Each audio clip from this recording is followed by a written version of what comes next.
Student engagement and management are central to a supportive and productive classroom environment. These two components are inextricable from one another. The question is, how to create engaging and well-managed classrooms? Well, to create an environment that is both engaging and well-managed, a teacher must create a classroom community that supports this. This will be a place where students are at the centre and engaged in their learning.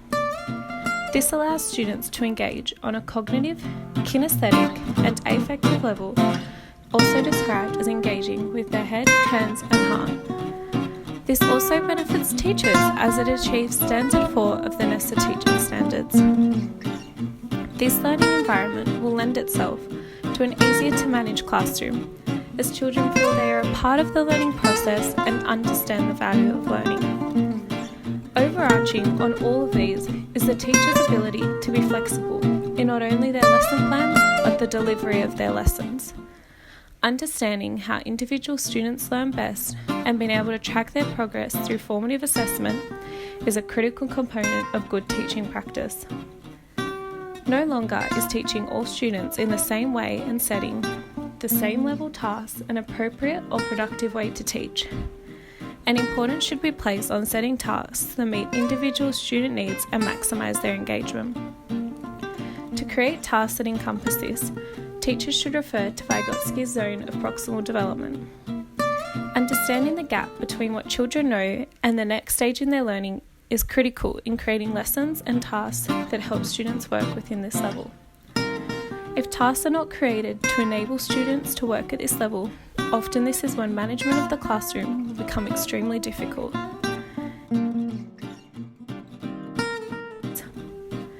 A variety of pedagogy can be of great use to teachers who are trying to create an engaged and well-managed classroom. As stated in Standard 5 of the NESA teaching standards, teachers should assess, provide feedback and report on student learning. Formative assessment is a classroom pedagogy that allows teachers to do this and that has seen much success. Byers-Bloom's taxonomy is a further component of engagement and management teachers should consider when wishing to create a classroom of this nature. It is in particular the sixth stage of the taxonomy, the creation, that teachers should be trying to encourage their students to work at. Having a good knowledge of these steps will be beneficial for teachers as they are able to use it in order to plan lessons that see students working at those higher order thinking stages.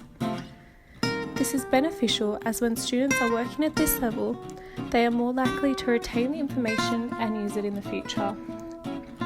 Often this is most beneficial in inquiry-based learning situations, where students have the opportunity to take their own course of action. This will often prompt students to look at large world issues and try and tackle them on a micro level, thus creating global citizens in them at a young age. This will empower students to want to do their best as they feel emotionally linked to what they are learning, both increasing engagement and decreasing issues with management. Ultimately, it is a combination of all of these elements that will lead to an engaged and well-managed classroom.